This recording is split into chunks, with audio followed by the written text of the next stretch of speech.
이 시간 함께 기도 드리시면서 2023년 9월 10일 예배 드리시겠습니다. 기도하겠습니다.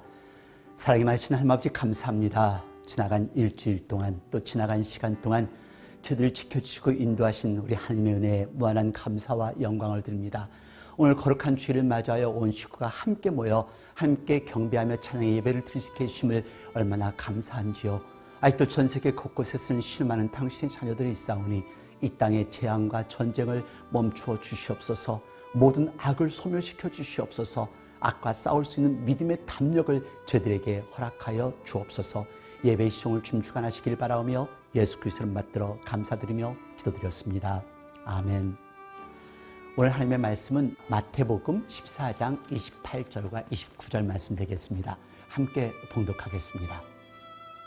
베드로가 대답하여 이르되 주여 만일 주님이시거든 나를 명하사 물 위로 오라 하소서 하니 오라 하시니 베드로가 배에서 내려 물 위로 걸어서 예수께로 가되. 아멘. 동부 지역을 강타하는 폭염이 연일 워싱턴 지역에 최고 기온을 기록하는 뜨거운 날씨였습니다. 여러분들이 계신 지역은 어떤가요?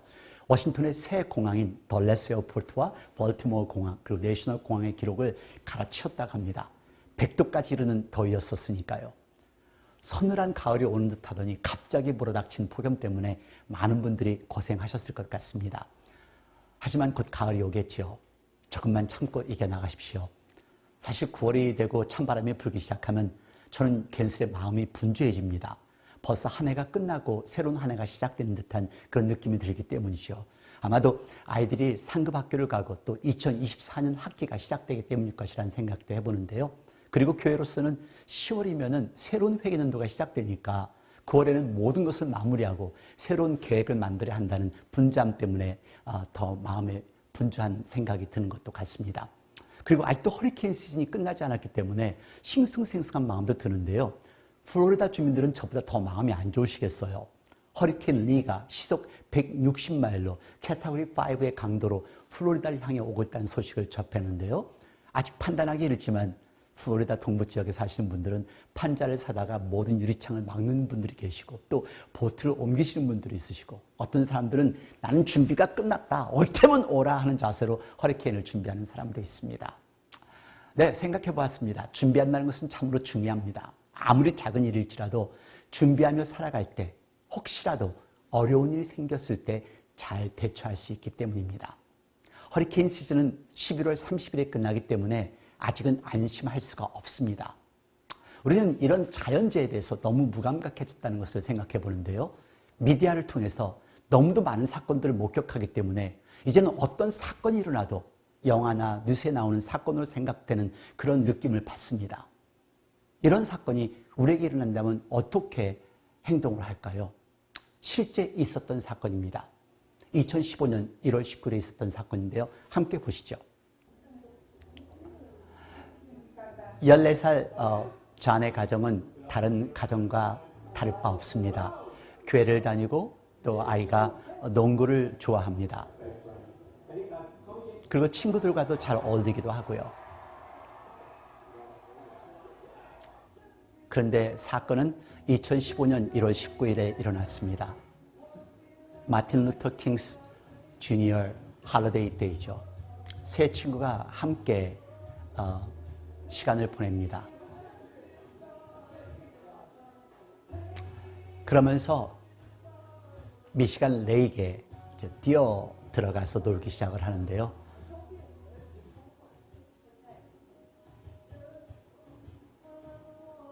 아주 재밌는 시간을 보내고 있습니다. 집에서는 엄마가 걱정을 하고 있었고요. 아이가 어디서 무엇을 하나.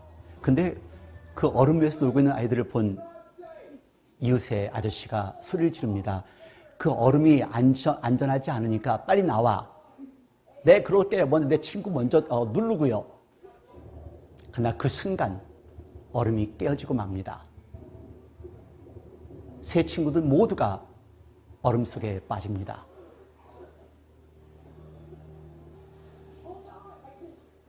겨우겨우 해서 세 친구가 물 위로 상승은 되었지만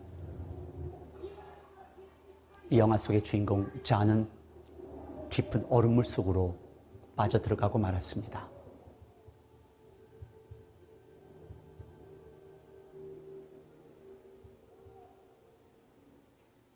이런 사건이 우리에게 생긴다면 우리는 어떻게 무엇을 할 수 있을까요? 이 일의 결론은 다음번 설교에 말씀드리겠습니다. 만약에 우리에게 이런 상황이 부닥친다면 어떻게 대처해야 하는지 우리의 삶을, 우리의 신앙을 점검해보는 그런 시간이 되었으면 좋겠습니다. 지난주에 여러분들과 함께 나눈 말씀은 예수님께서 이루신 오병이어의 기적의 말씀을 나누었습니다. 믿기 힘든 기적, 떡덩어리 5개, 2개의 생선으로 5,000명 이상을 먹이는 엄청난 기적을 우리는 목격하였습니다.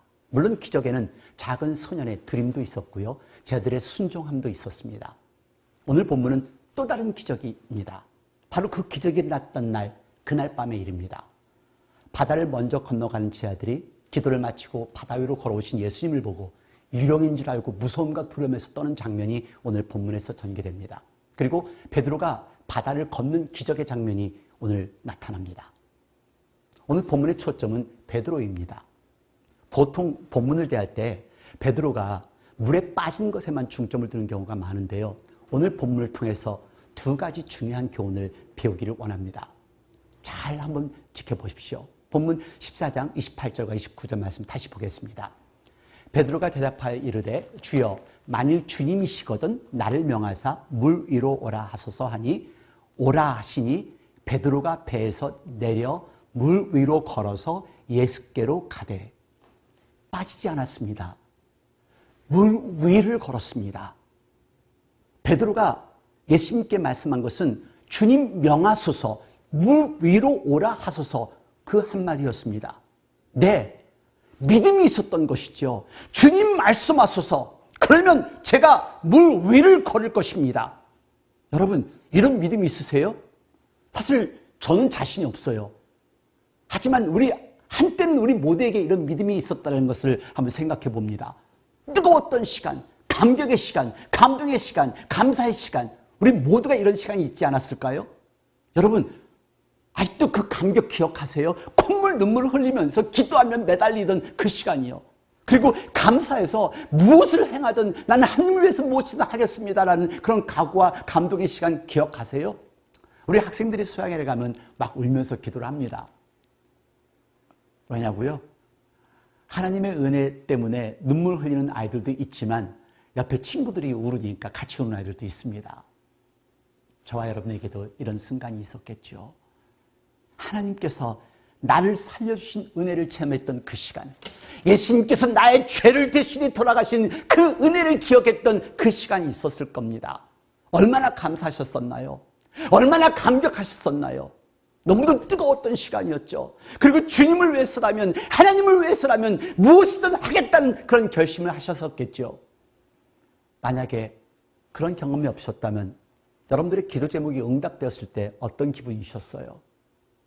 분명히 기도 제목이 응답되었을 때 무엇이든 하겠습니다라는 그런 각오를 하셨을 것 아니겠습니까? 그렇습니다. 바로 지금 이 시간 이런 믿음이 우리에게 필요합니다.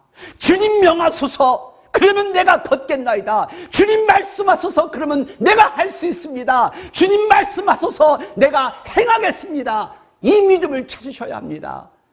그래야 21세기의 물 위를 걸을 수가 있습니다. 그래야 요동하는 바다 물결 같은 21세기를 헤쳐나갈 수 있다는 것을 믿으시기를 바랍니다. 처음에 보여드린 그 영화가 나오기 전에 쓰여진 책입니다. 답을 알기를 원하시는 분은 미리 읽으셔도 됩니다. 조이스 스미스가 쓴 책 The Impossible이라는 책에서 만들어진 영화이죠. 영화 제목은 브레이크드루라고 합니다. 2015년 조이스의 아들 14살 존이 얼어붙은 미주리 호수에 빠져서 얼음 밑으로 들어간 것입니다. 그때 엄마의 마음은 어땠을까요? 영화로 보시게 되면 아마도 우리는 영화이니까 이렇겠지라는 그런 생각만 하시게 될 겁니다. 하지만 책을 한번 읽어보세요. The Impossible, 조이스 스미스입니다. 느낌이 틀립니다. 와닿는 감독이 틀립니다.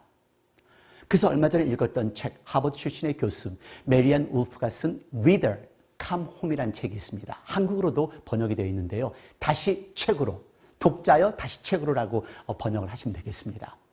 이 책에는 우리의 뇌에 읽기 회로가 사라지고 있다고 합니다. 쉴 새 없이 디지털 기기에 접속하며 순간 접속의 시대를 살아가는 우리의 뇌가 인류의 가장 기적적인 발명품인 읽기, 독서죠.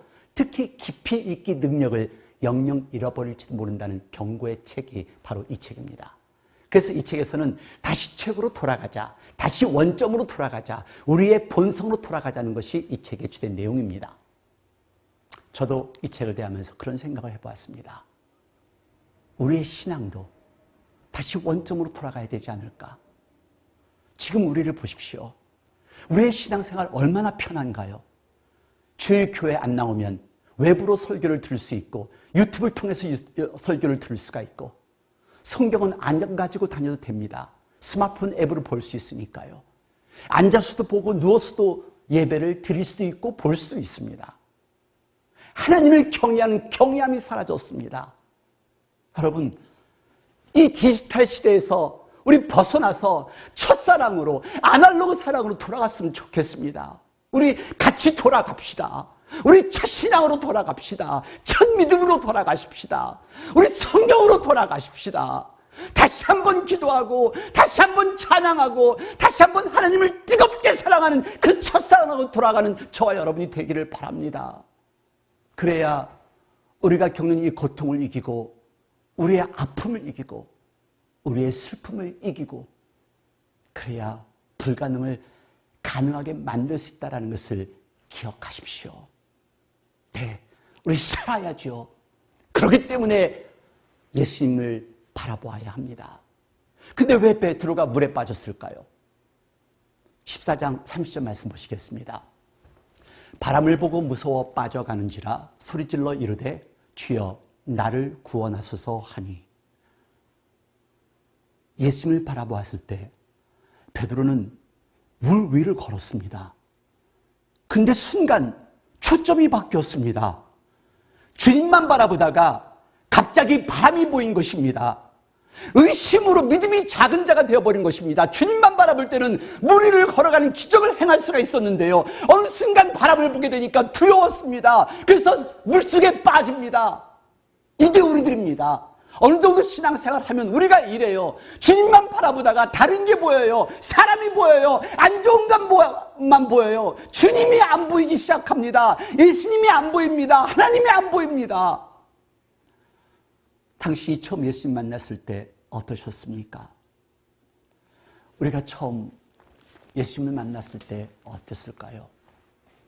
외롭고도 쓸쓸한 모습이었을 겁니다. 그리고 힘들었을 때, 가장 살기 힘들었을 때 그때 예수님 만났을 것입니다. 그래서 주님 만나서 소망이 생겼고 주님 만나서 신앙인이 되었고 주님 만나서 구원받은 백성이 되었고 이렇게 함께 교회에서 집사님, 권사님으로 존중받고 살아가잖아요. 그런데 지금 그 주님이 보이세요? 나를 살려주시고 나의 죄를 대신하여 십자가상에 못 박혀 돌아가신 그 예수님이 보이세요? 아니면 사람이 보이세요? 아니면 건물이 보이세요? 여러분, 주님 바라보십시오. 생명을 주신 이도 하나님이시오. 거두신 이도 하나님이십니다. 베드로가 주님 바라볼 때 바다를 걸었습니다. 기적을 이루었습니다. 근데 순간 바람을 보다 무서워 물에 빠진 것입니다. 여러분들께 부닥친 인생의 폭풍을 어떻게 이겨나가시겠어요? 어떻게 대량 총살을 우리가 막을 수 있겠습니까? 어떻게 우리 자녀들을 보호할 수 있겠습니까? 우리가 알지 못하는 많은 프로그램들이 컴퓨터에서 떠다닙니다. 스냅챗, 몽키, 라이브.me, 하우스파티, 틱톡, 킥, 그룹미, 왓츠앱, 디스코드 트루 게임. 이런 것이 무엇인지는 아시나요? 아이들이 쓰고 있는 셀폰 앱입니다. 어떻게 어떤 모습으로 유혹될지 우리는 모릅니다. 우리 부모님들, 우리 자녀들 위해서 기도하시나요? 우리 부모님들, 아이들이 학교를 가기 때문에 더 무릎 꿇고 매달려 하나님께 간절히 매달리고 기도하시나요? 라디오에 상담 시청해 오신 분들은 거의 대부분이 교회 다니신 분들이십니다. 창피해서 담임 목사님에게도 친구에게도 말씀 못 하신대요. 그래서 몰래 무명으로 라디오 스테이션에 전화를 해서 상담을 하십니다. 여러분, 우리가 우리 자녀 못 지킵니다. 우리가 내 가정 못 지킵니다. 우리가 내 교회 못 지킵니다.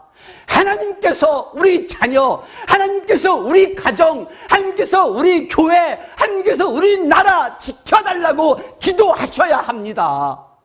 초점을 환경에 맞추지 마십시오. 하나님께 맞추십시오. 능력의 하나님, 기적의 하나님, 생명의 하나님께 초점을 맞추시는 저와 여러분이 되기를 바랍니다. 그러면 두려움도, 걱정도, 염려도 다 사라집니다. 하나님께서는 당신의 모습을 보시기에 이기실 능력을 주실 것이라는 것을 믿으시기를 바랍니다. 의심하면 빠집니다. 의심하면 죽습니다. 저는 베드로가 실패한 사람이라고 보고 싶지 않습니다. 명하소서 제가 가겠나이다. 물에 빠지면서도 예수님께 구원하소서 그에게 믿음이 있었습니다. 그래서 아무도 걸어보지 못한 물도 걸었잖아요. 여러분, 살고 싶으세요? 예수님께 초점을 맞추세요. 그러면 살아요. 세상을 바라보면 세상의 물에 빠져 죽을 수 있습니다. 예수님께 초점을 맞추세요. 두려워 마세요.